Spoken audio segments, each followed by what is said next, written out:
Hi everyone.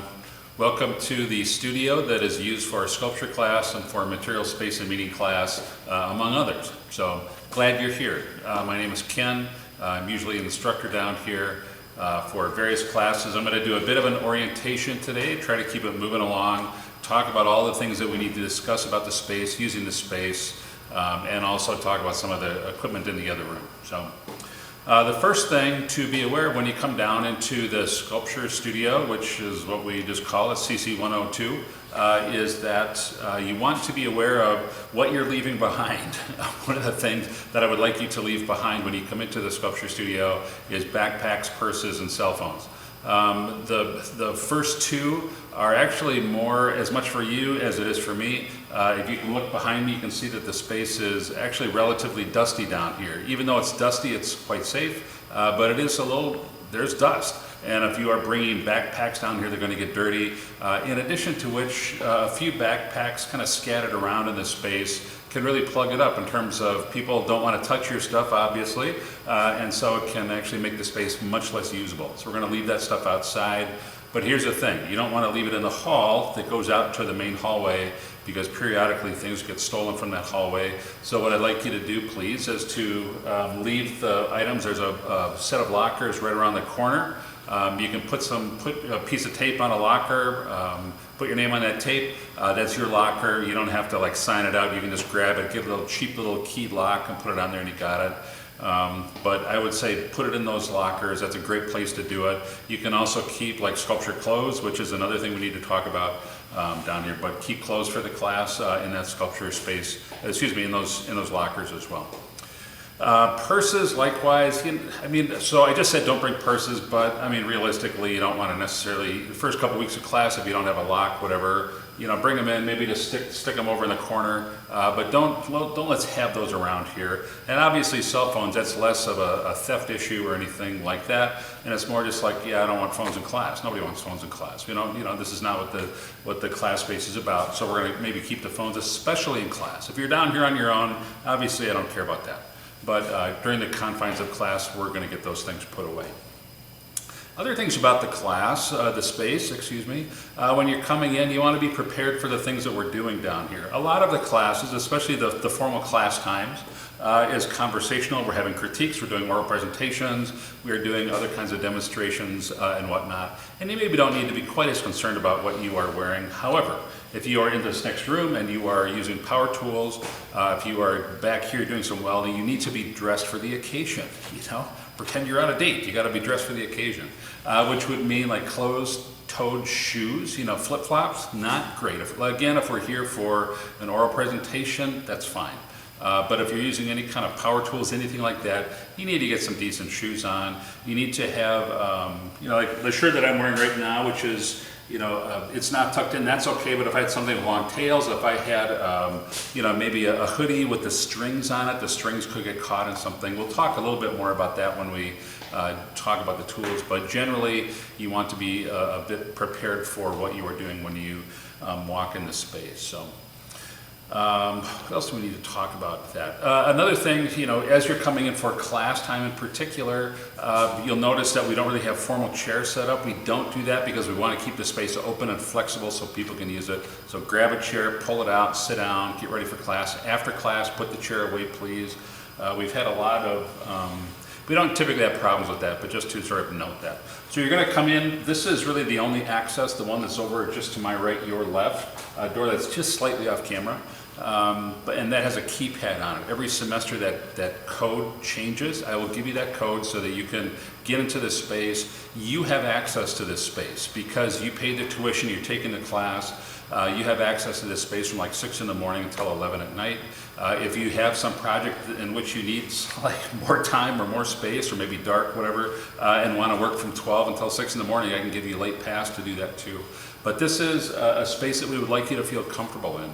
A key goal of mine as an instructor in the class, as a guy who kind of oversees all of this stuff down here, is that I want to be hospitable, which may be sort of a weird thing to think about this, but I do think that often students don't have a lot of familiarity with spaces like this, studio spaces, spaces with shop tools, power tools.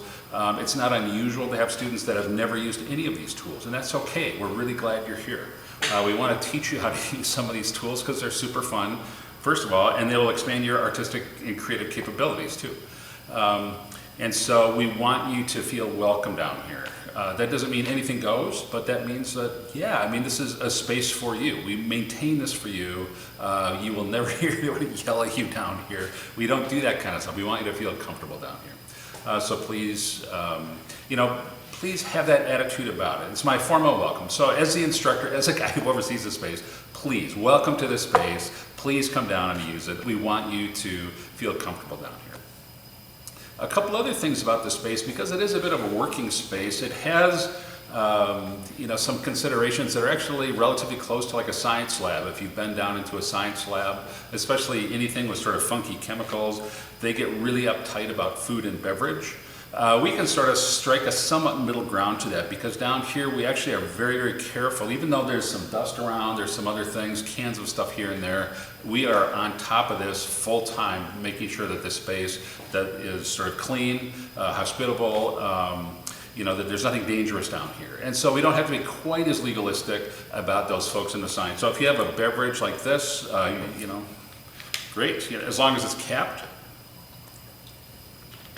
Fantastic. Cup of coffee, that would be fine, with the lid on it. We do want to maybe not have so much the donut, okay, the sandwich that you're coming down here, they're just unwrapping and eating in this space. That's just good studio hygiene, even though it is very safe down here and we're very careful about being OSHA compliant.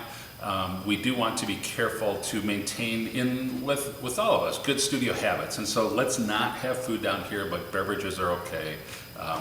So we'll just kind of draw the line at that. So coming in overhead here, like I said, there's a keypad back here. There's some lights over in that corner. So you come in, maybe you're here. We have class on Mondays and Wednesdays. Maybe you come in on Tuesday in the morning and the place is dark. Get the lights over there. There's another set of light switches by the other door in the other room. So hit those light switches. Part of being hospitable, in a hospitable space is you can do things for yourself. So please do some things for yourself. And there's also a radio here. If I'm here, usually it's jazz that's going on, which I think is the perfect studio music, but others have disagreed with me. So feel free to put on the materials that the music that you want, and get the space going. So. There are a number of tools down here. I'm not going to, in the space of this, orientation, I'm not going to hit like every single tool and item, but there are a number of things that I'm going to be talking about. A couple things we want to hit like pretty much immediately. Again, if you're coming down here, it's a regular class time and we're just doing like presentations, critiques, things like that. You can just walk in and it's more of a classroom. However, if you're using any of the tools whatsoever, we're going to get these on, the safety glasses. I'll show you where those are. In the next room. And also, if you're using power tools, we're going to show you how to be using, show you where these are, the earplugs. The earplugs, if you haven't used these before, there's little foam guys like this. You roll these up like that, and you stick them in your ears, like stick them way in there, and then they expand. And these are great. The nice thing about these earplugs is that you can have normal conversations with them because they don't block out all sound. All they do is they block out the harmful stuff that's over a certain decibel amount. So even I could be talking to you, if you were an actual person here with me, we could be having a conversation. So I'm going to stop here, take the camera, move it into the other room, talk further. But welcome to this space. Entry, lights, safety equipment, earplugs. Good.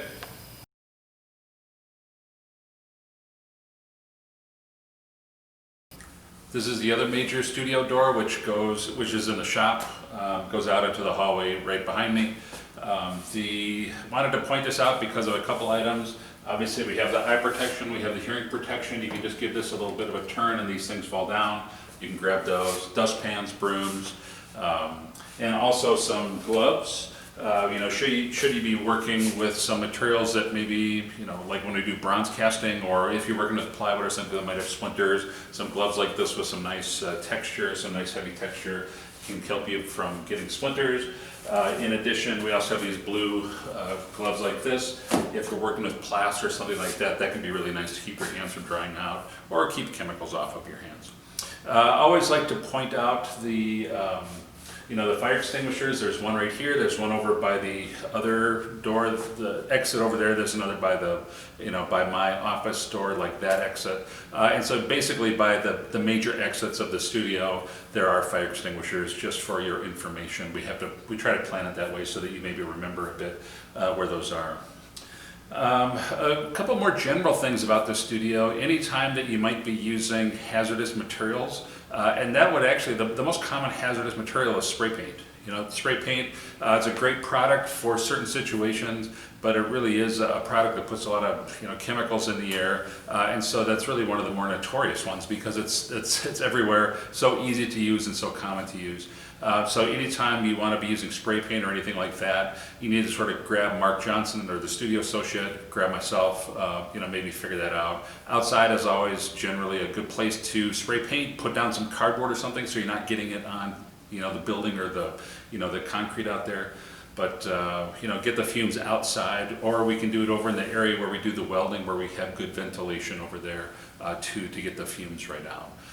So anytime, spray paint, let us know. And also we need to kind of store that in a certain area. Other kind of hazardous chemicals might be things like mold making products, even stuff that you might find at like Dick Blick or a place like that can have some warnings attached to those. So we want to be careful about that. And so absolutely we want to be sure that you can use the products that you need and that you want, but we just need to keep tabs in that and make sure that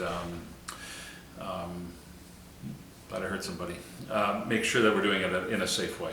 A couple other things too, likewise, if you decide that occasionally a student might want to like burn something or use flame in some way, not that wildly unusual. We want to be really careful where we do that.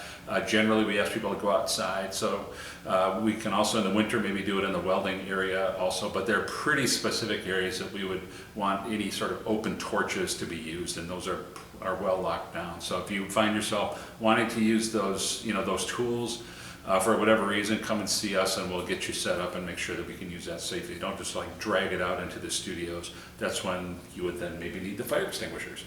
We don't want that to happen. So one other final thing, it's the use of live animals for any sort of experimental, any sort of artwork or experiment or thing that you're thinking about is strictly prohibited. You just can't do it. It's a bigger thing than you might imagine in a university like this, so it's just off limits. Even goldfish, nothing like that, you just can't use that. So, okay, well, we're going to stop now and then we're going to show you to the tool cabinet over here to my left.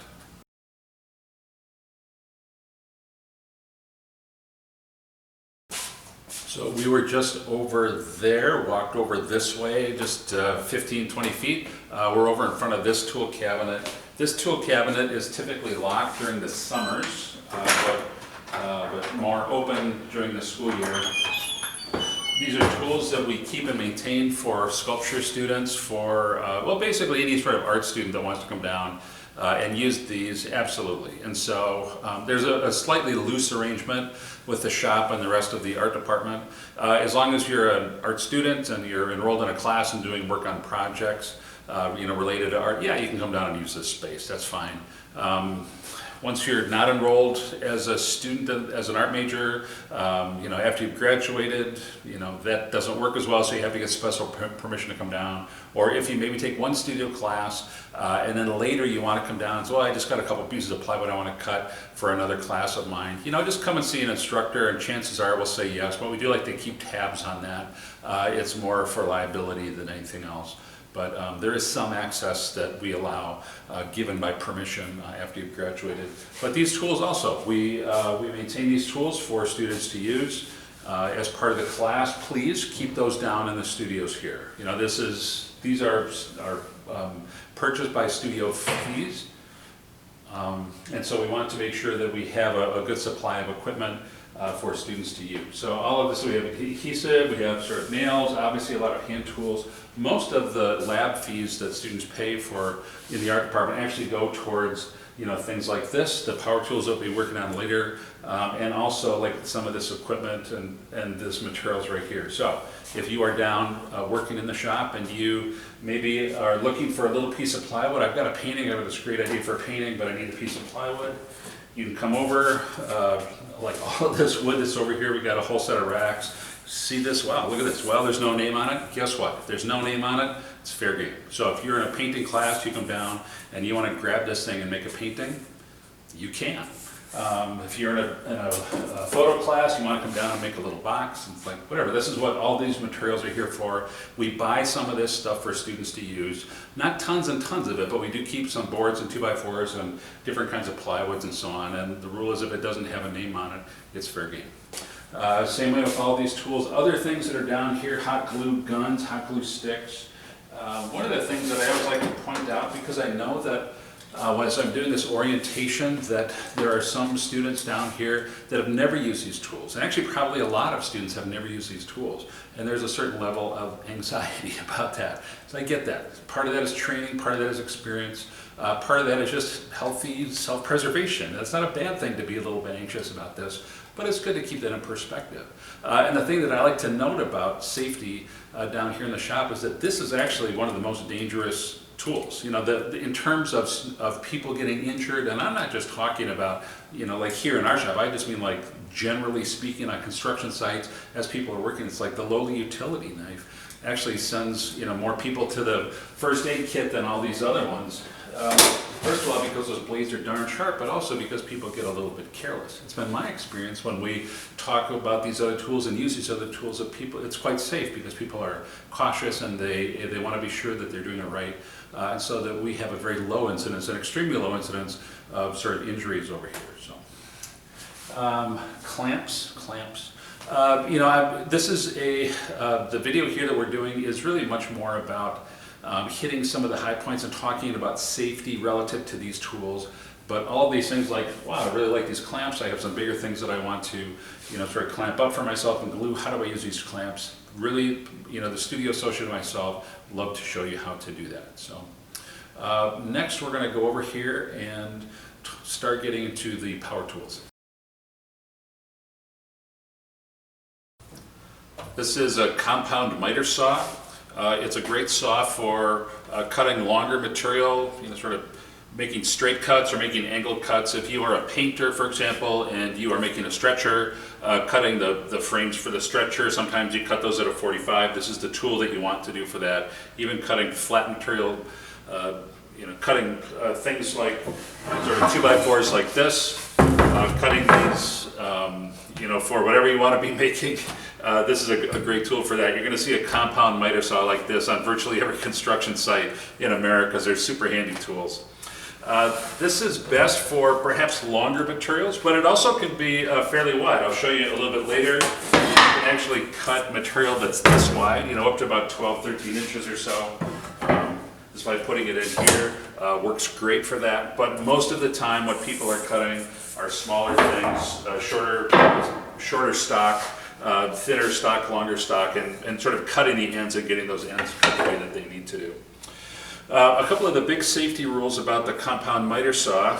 First of all, you want to be very conscious about keeping your fingers well away from any sort of the blades down there. Even when the saw is tipped up and it's not in use, you can see that it's well covered, but as you start to pull this down, these teeth are exposed. And so you want to be sure, even when the saw is not running, sort of keep your hand off of this and don't be getting your fingers down here. More importantly, however, when the saw is running, you don't have your fingers really any closer, like where you can see like this curve here is. I'll talk a little bit more about sort of moving these parts here, but where this curve is right here, you don't want to be getting your fingers really even in this range or on this range on the other side. So you want to be well away from that. So what that would indicate then is that you really can't cut short things. If you have, tiny little, things like this. This absolutely would not work to have this down here. Your fingers are way too close to the blade, so you can't really do that. If you did have short material like this and you wanted to cut it up, we have other saws for that, but just not this one right here. So when you are, cutting the material on the miter saw, the strategy is that you can work on either side. You can have the material moving out this way. You can have the material moving out this way.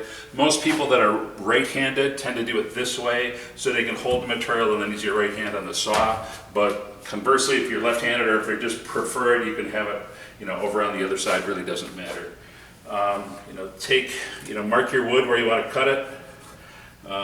Typically what I will do when I am doing this is maybe just put the saw down so you can see about where it's going to go before you actually do the cutting. The other big safety feature, aside from keeping your fingers away from this and not keeping your fingers away from that, not cutting small material, is that you want to be sure that the wood is sort of pushed up against the back of the fence right here, the guide right there. The action of the blade spins this way, which means that it's going to want to pull the wood towards the saw. And so if you come down and you're maybe not paying attention and you have a lot of space here, once you start cutting, it's going to want to slam that back. It'll startle you. You might sort of damage the blade. You probably get a really lousy cut. And so we don't want to do that. So just make sure that this is pushed up against the back of the fence and this guide right here, and you're good to go. So the way that the saw itself works, there's a thumb button here and then a squeeze trigger right here, so it's an action that's like this. So I'm going to go ahead and just cut this piece, and after I cut it, then I'll show you a couple other things. So I have it where I want. I'm going to hold it right here. It doesn't take a massive amount of finger strength to hold it. You just want to sort of keep it firm and keep it from not moving. As I'm cutting, just listen to how the saw is reacting to what I'm doing. I don't go too fast. Sometimes people have a tendency to think it's instantaneous, that just bam, they can cut. It's not like that. Just allow the saw to do the work, and just take a moment or two to allow the saw to actually cut. There you go. It's not very complicated. If you cut off a little piece like this, you want to get that out of there, throw it in the trash. Why we have the trash there, and you're good to go. Occasionally you might have a smaller piece of wood, or if maybe for some reason you want to secure the wood, maybe you're just not feeling super confident in your ability to hold it where it goes. You can use these wood clamps. They just come out like this. Put them in that slot in the back. Get this where you want it to go. Tighten it down. And that's nice and snug. And so then you can go ahead and cut that way too. You don't have to use these. I use them periodically if I just need maybe sort of oddly shaped something that I'm cutting or whatever, but for the most part you really don't. Probably 99.9% of the time you just hold the wood there and you're able to cut it. The other thing that this saw is used for, as I alluded to earlier, is cutting angles, which works great for, like I said, making stretcher frames, making frames around artwork, things like that. And to do that, what you do is right under here, there's a little red tab. You lift that up, and then this saw can pivot. And so the nice thing is you don't have to worry about stopping it at the right spot, because the saw has what are called stops on it, which literally sort of stop it at a 45-degree angle. I'll show you this in a moment, but this is right over here. So I've lifted this tab up. The tab will sort of stay up automatically until it hits one of those stops. There, see? It hit the stop, and then it's good to go. So I'm going to just cut this little piece right here. Maybe I come in and I mark this where I need to cut it. Okay. And again, keeping my fingers well away from this area in here. There you go. And then you got a 45-degree cut. And so you can do these, and you can cut all of the different things that you need to cut and assemble them, and then move this back as you need to. If you were doing something that was a little unusual, some sculptural application, whatever, where you needed to do something that was not, of 45 degrees, there are other ones here that are marked. There's a 30, there's a 22 and a half. The 22 and a half will make an octagon shape. The 45 degree will make like a square shape. The 22 and a half will make an octagon. Or frankly, you can just put this wherever you want, and then use this to tighten it up like that, and then that's nice and secure. Another thing that the saw does that I will tell you about, but I'm not going to demonstrate because I think it's probably too much information right from the get-go, but you can actually angle the saw so it will, if I move it this way, you can angle it both this way and have the saw angle back down this way, so you can do what's called a compound cut. If you were on a construction site, that's what you would be using, to make what's called a hip roof. It's pretty unusual that you would need to make a compound cut, which is, like I said, is an angle both this way and an angle this way. But what I would say generally is if you need to do that, why don't you come and see me and I'll do a separate demo from that, because it's an unusual situation and it's also a little bit complicated. So that's possible, but we're not going to get into that right now. Okay, so I'm going to take the camera, I'm going to show you the angles right here, just give you a little bit of a close-up of the tool, and then we'll move on to the table saw. So right there you can see the angles right here, and if I go over, you can see it'll snap right in at a 45. There you go.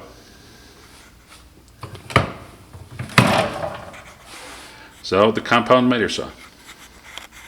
One final thing I wanted to show you on the compound miter saw is how to cut some wider material. So if you had a panel like this that you wanted for a painting class, for example, you actually could cut that right here. So for the longer material, typically what you would want to do, and you can just check to see if it's small enough to cut by pulling it out here, and if the wood is in the sort of the center of the saw, you're going to be fine. So when you're cutting these larger materials, you want to pull the saw all the way out, plunge it down, and then sort of move slowly towards the back. With the other shorter material, you can just like move the saw down and chop it. So I'll go ahead and do that again, just looking up here, and give you a bit of a demo.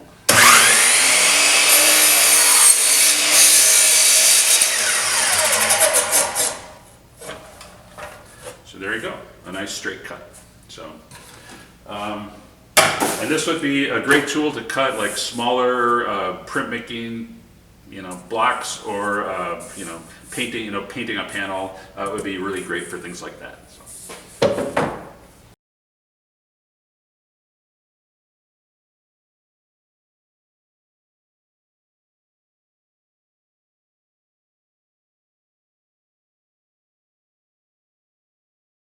This tool is our table saw. The table saw is kind of the workhorse of most cabinet shops or a lot of construction sites. In the art department, it gets some use, but it tends to be used more for cutting flat goods, sheet goods like plywood, things like that. Maybe ripping down some smaller, some down the length of wood from time to time. But it's a useful tool. Probably if you are an art major down here in the art department, you will use this most as a painter, cutting large panels down, or printmaking where you're cutting pieces of plywood down or blocks of wood down for using. In any case, however you want to use this, this is the table saw. This is actually quite a cool table saw because the brand name is SawStop. And a SawStop table saw, the blade, which is right here, this is the thing that actually goes. Once you turn this on, this has got a special feature about it. So if you touch the running blade with your skin, any type of skin at all, which you should never do, but if you were to slip and suddenly your finger goes into that, the saw will stop almost instantaneously. You're not going to get away scot-free, but it will sort of like stop immediately. The saw blade will sort of drop out of place. And avoid serious injury. You'll probably need a Band-Aid or two, or maybe even some stitches if you get really careless about it. But it's a terrifically safe tool because of that. And as soon as they were affordable, I snapped one up because I really wanted that to be a part of the complement of tools that we have down here. So a couple things about that table saw. There are a few things to adjust. The first is actually the height of the blade. And so depending on the material that you're going to be cutting, for today I'm going to pretend that I'm a painter. And what I'm going to do is take this piece of wood and I want to get rid of this. I've turned it into a nice sort of rectangular panel. So I just want to sort of trim that off. So the first thing you want to do is you want to put the piece of wood, this will typically be down so you can lift this up. And put the piece of wood right next to the blade and take a look and see. The blade should not be. Sometimes I go into like professional cabinet maker shops, and I'll see that they have the blade up like this and they just sort of leave it that way all the time because it's a little easier. Don't do that. It doesn't cut nearly as well. It's also not nearly as safe. It's relatively dangerous to have the blade so tall. So the first thing you want to do is you want to come up, you want to lower the blade. So it's about 1/4 inch above your wood, which is about the thickness of a regular number 2 pencil. So that's what that is right there. And then, tighten this up just a little bit, just slightly finger tight. It doesn't need to be very much.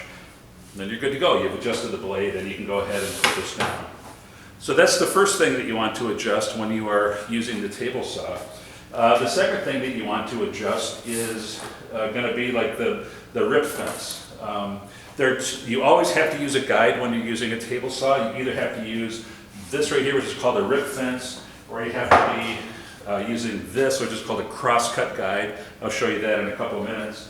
But in this case, because we're going to be just trimming that off and we want a nice square, straight cut there, we're just going to use a rip fence. So what I'm going to do is I'm going to put this here, and I'm going to adjust this fence to get it right where I want to, because this is going to determine how wide the piece is. You can see I can move it close, I can move it far away, but I'm going to cut off maybe like a 1/2 inch right there and be good to go.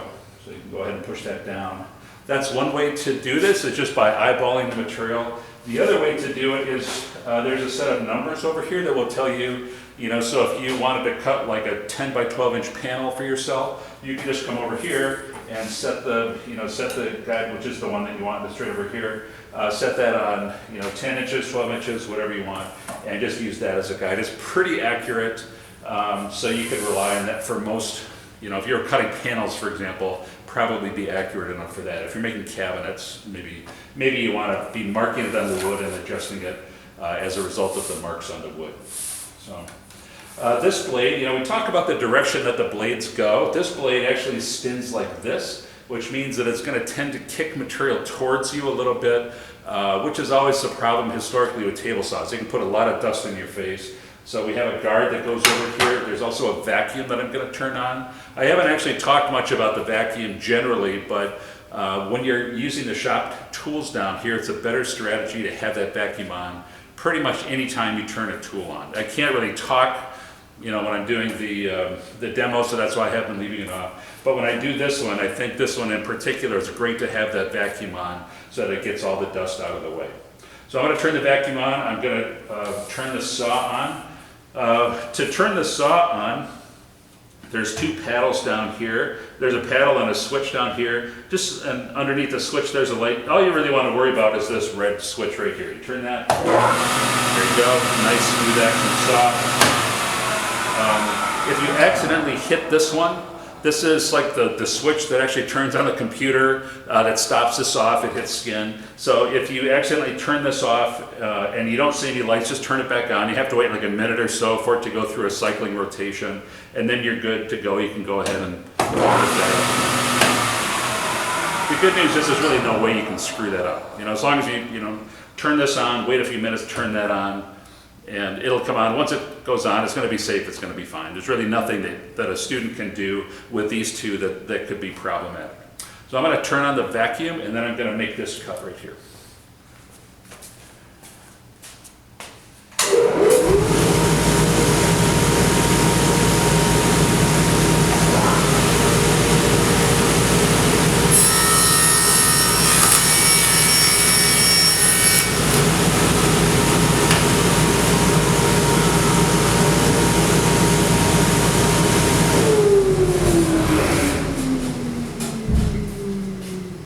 So you can see as I was pushing this through, again, a thing that's very helpful when you're using these saws is to, using any of these power tools is to be listening. It's like, is the saw, bogging down? Is it getting slow? Is it jamming? Is it doing anything like that? No, it's just pretty straightforward. And so you end up with a little, some scraps here, which we'll get rid of. So now I have a nice straight and square panel. There we go. That was the cut that I made right there. A couple other things about the saw. As you're pushing the material through the saw blade, one of probably the place to be focusing your attention Make sure that your fingers aren't anywhere near the blade, of course, but then you look over here and you want to be keeping this nice and tight up against the fence, the rip fence. So you don't want it to be sort of having a space this way, you don't want it to be having a space this way.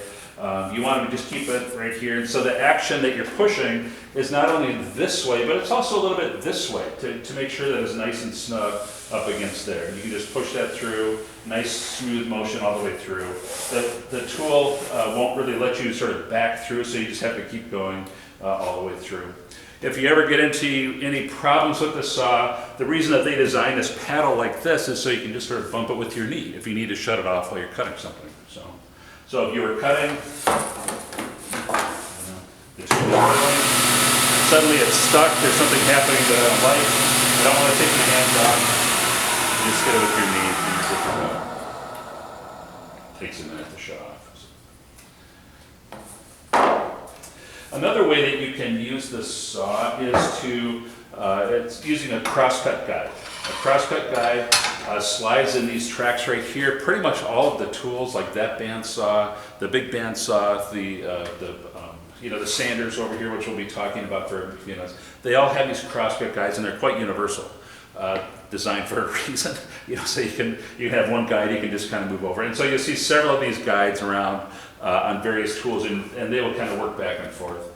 This is a tool that you would use to, if you had something like this to cut maybe like a piece of this. Of course, you could use the compound miter saw, but you could also use this one.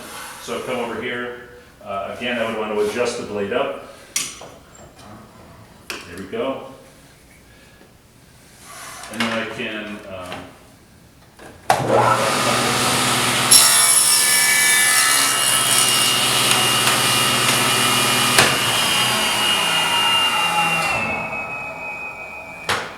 it's less helpful for, you can also, lift up the blade while you're doing, some cross cutting so you can see where you're going. What I do is I like to kind of line it up and then put the blade back down, holding your hand here and then run through.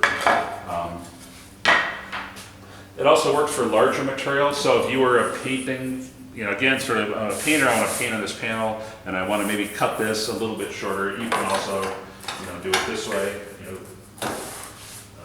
Adjust this down, mark it where you want it.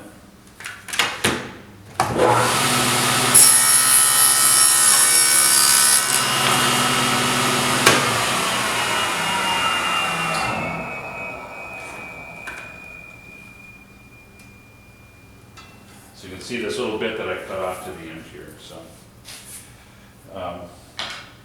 And you can also see that the tracks for the crosscut guide here are on this side and this side. Here's the thing that you don't want to do, however. You don't want to be using both this one and this one at the same time. It's really either or.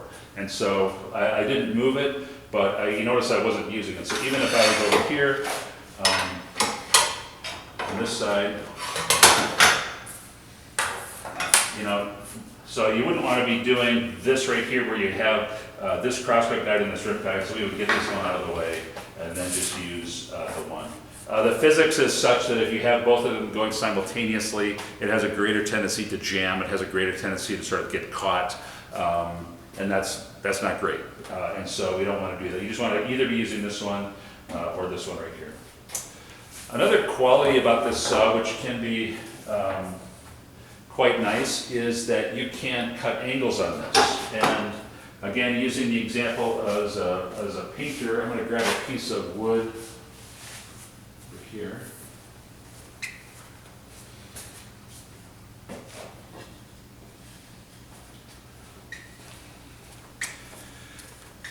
Sometimes what a painter or a printmaker do, or sometimes a sculptor, what you want to do is to display something, you will take a thicker piece of wood and maybe cut it at a bit of an angle.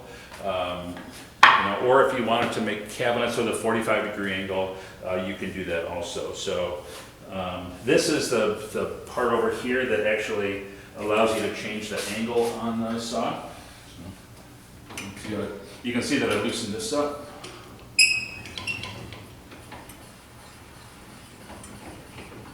So like that, I'm not going to try to make a 45 or anything like that. I'm just going to use the angle of the because I just want a little setback on the painting that I'm gonna make. So this is gonna be maybe a painting, and I wanna cut it back a little bit so it just looks really nice against the wall. So, you could cut a bit of an angle there.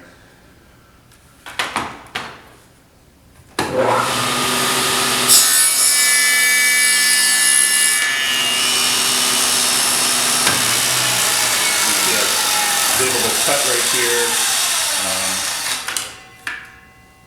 and I can do this on all four sides.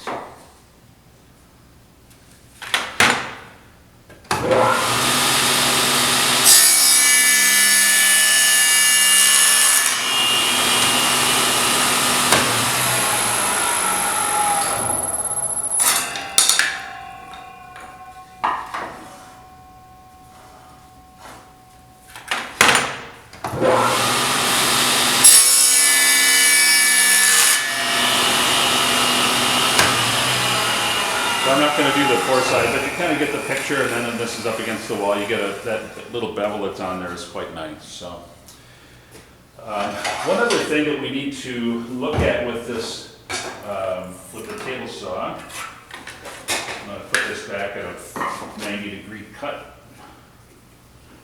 There's a little guide on the front here that'll show you what angle it is.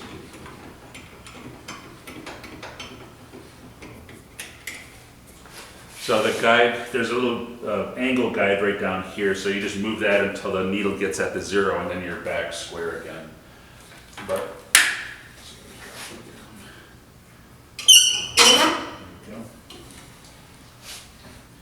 you can use this to cut perhaps thinner material like this.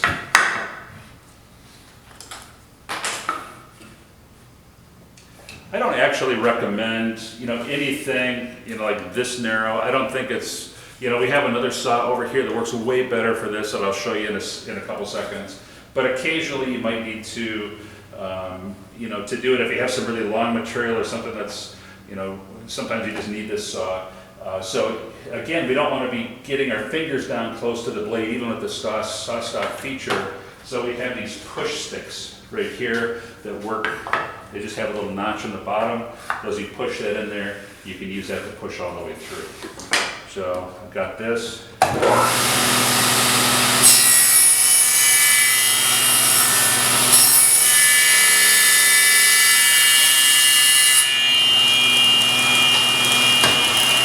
you go.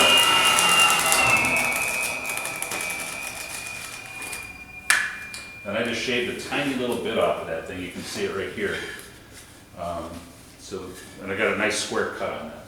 So I don't know that I would really use this tool to cut anything narrower than this. I think it's just too awkward. And like I said, I think the big bandsaw or even like the small bandsaw over here works way better for that. But this is, occasionally you do need to get in there, maybe do a specialized cut. There are reasons that you might want to do that.